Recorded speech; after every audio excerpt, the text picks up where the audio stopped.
بسم أبون ولدن منفس قدوسن حدا أملاك آمين مخري نسمعي أو فتوي حقي برهانية عينهم زعموتو جن أيرئوان إيو إتا تصباب جزؤهم زي خفتو صحين توصأتون أبصلمات إيو نلبهم زعصوون فلطت ولا يهلوهم أب عنكيل دنقرنايوم زلو ንስኻይኻ ማዕጾኻ ዘይከፈትካ እምበር ፀሓይ ስወፂኣ እያ ካብ ሓጹር ኣመለኻኽታ ኢኻ ዘይወፃኻ እምበር እግዚኣብሔርስ ኣሎ ኦ ፍትወይ ግርማይ ንኸይድፈር ሞጎሰይ ከተምርፀኒ ኢልካ ግርማን መጎስን ኣስማተኛታት ኣይትድለ እቲ ዝዓበየ ዘይድፈር ግርማ ናይ እሳት ቀጽርን ዝዓበየ ሞጎስን ተኸቢሩ ዝኽብር እግዚኣብሔር ጥራሕ እዩ ኣዝማድካ ከም ሰራዊት እንትኸበቡኻ ብልብኻ ይትኹራዕ እዚኦም ኩሎም ከቢቦም ዘልቁስልካ ይኾኑ እምበር ካብ ሞትስ ኣይምልሱኻን እዮም ካብ ሞት ዝመልስ ዘመድ ኣለካ ንሱ ድማ ወዲ እግዚኣብሔር ወዲ ማርያም እቲ ጉሩም ኢየሱስ ክርስቶስ እዩ ወርሒ እንተበረኸት ዙርያ ግን ጸልማት እዩ ንስኻ ድማ ስርሐይ ደሚቁለይ እንተበልካ ኣዝማድካ ግና ገና ኣብ ጸልማት እዮም ዘለዉ ወርሒ ብገዛእ ርእሳ ኣይተበርህን ንስኻ እውን ብናይ ገዛእ ርእስኻ ዓቕሚ ነዚ ኣይገበረካን ኣብ ቅድሚ ፀሓይ ወርሒ ኣይትምክሓን እያ እሞ ንስኻ እውን ኣብ ቅድሚ እግዚኣብሔር ኣለኒ ንምባል ኣይትድፈር ዓለም ለኻዊ ህቡብ ሰብ ኮይና ኣለኹ ኢልካ ኣይትተዓበ ዝተወለድካሉ ከባቢ ብህውኮት ዝተናወፀ እዩ ፍትወይ እግዚኣብሔር ብፍጥረት ንኣካል ብመስቀሉ ንድሕነት ፀዊዑ እኳ እሞ ሰብ ኮይንካ ንምንባር ብክርስቶስ ሓዱሽ ፍጥረት ንምዃን ግን እቲ ምርጫ ናትካ እዩ ሃገር ሰላም እንተኾይኑ ቤትካ እውን ሰላም ይኸውን ቤትካ ሰላም ኮይኑ ሃገር እንተተናዊፃ ቤትካ ኣካል ሃገር እያ እሞ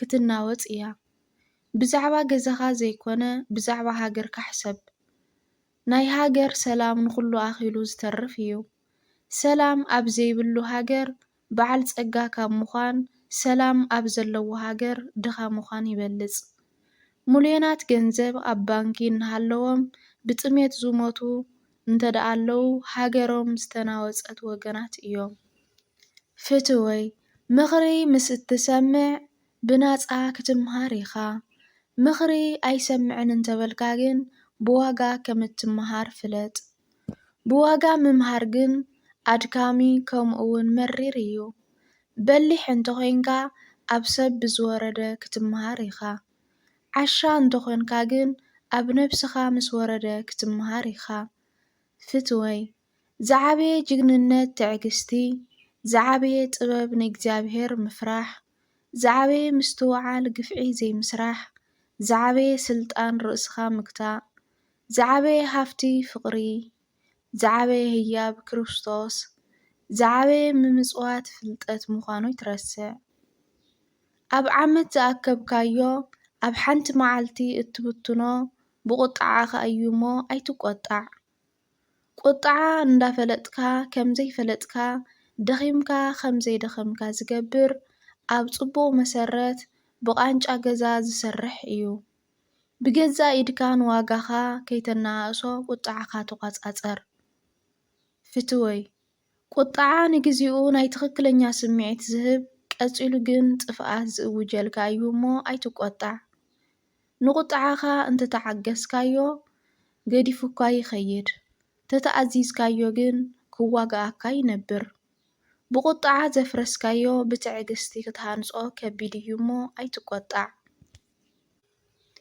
ስራሕ ዝምዕርግ ብትግሃት እምበር ብተሃዋኽ ኣይኮነን እሞ ኣይትተሃወኽ ተሃዋኽ ትግሃት እናመሰለ ከም ዘታልል ፍለጥ ትዕግስቲ ካብ ዝመስል ስንፍና ትግሃት ካብ ዝመስል ምህዋኽ ንኸድሕነካ ንእግዚኣብሔር ለምን ኦ ፍትወይ ከም ልብኻ ከይትጐዪ ዓቕምኻ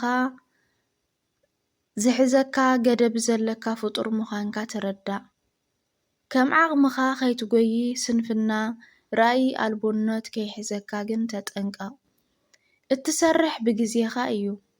ኣብዘይ ግዜኻ ተዓዛቢ፣ ኣብ ግዜኻ ሰራሕተኛ ምዃን ፍለጥ። ኣብ ግዜኻ ምስ ትሰርሕ ግን ንዓኻ ዘይኸውን ግዜ የለን። ፍትወይ ናይ ጸላኢ ድፍኢትን ፍኸራን ናይ ክፉኣት ጉባኤ ተንኰል ኣየፍርሕኻ። ንጸላኢ ማለት ንተመን ልቢ ሓሳብ እምበር እግሪ የብሉን። ንጸላኢኻ ይሕሊፉ ዝህበካ ናትካ ዝፈረሰ ቐጽሪ እዩ እሞ ካብ ኩሉ ንነብስኻ ፍራሕ። ከይቀደመኒ ክቕድሞ ማለት ቀታሊ ነብሲ ይገብር እዩ እሞ ተጠንቀቕ።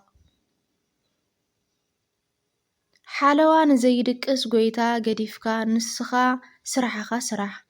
ጸላኢ ከይስሕቐኒ ኢልካ ስራሕኻ ብጥንቃቐ ምስ ትሰርሕ ስራሕኻ ዝጸረየ ይኸውን።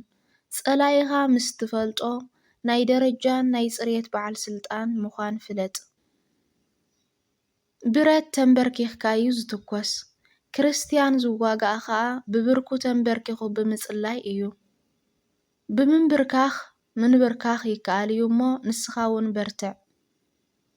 ፍትወይ ርስሓት ጥራይ ዘይኮነስ ንኃጢኣት እውን ተጸየፍ። ርስሓት ንልብኻ ሓጢኣት ግን ንመንነትካ እዩ ዘርስሕ። ንናይ ሓጢኣት ግምጃ እምቢ በል። ሓጢኣት እንድሕር ግዜ ወሲዱ መጸዊዒ ስሙ ልምዲ እዩ ዝበሃል። ንልምዲ ምድጋፍ ማለት ከዓ ንሃገር ከም ምኽሓድ ማለት እዩ። ናይ ሓጢኣት ግምጃ ልምዲ፣ ልምዲ ከዓ ተፈጥሮ እዩ ናብ ዘብል እምነት የብጽሐካ። ንኃጢኣት ምስ ግምጅኡ ግደፎ። ኣብ ሓጢኣት ዝጸንዐ ሰብ ሓጢኣቱ ትዕቢተኛ ይገብሮ። ንጻድቕ ከዓ ጽድቁ ናይ ባዕሉ እንዳመሰሎ ትዕቢት ይጅምር። ንኹሉ ዝተናኽፍ ዝዓበየ ሓጢኣት ትዕቢት እዩ። እግዚኣብሔር ንትዕቢተኛ ከይቀጽዖ ኣይተርፍን እሞ በጀኻ ተጠንቀቕ።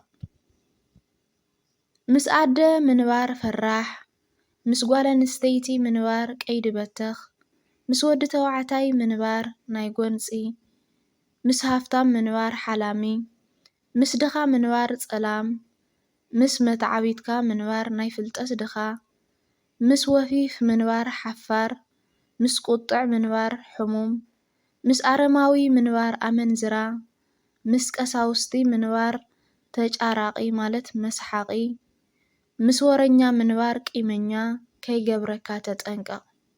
ምስ እዚኦም ምንባር ግድን ምስ ዝኾነካ ግን ጸጽብቑ ሒዝካ ኩፍእ ኣይትቀበል። መጽሓፍ ምኽሪ ንሰማዒ። ወስብሐት ለእግዚአብሔር።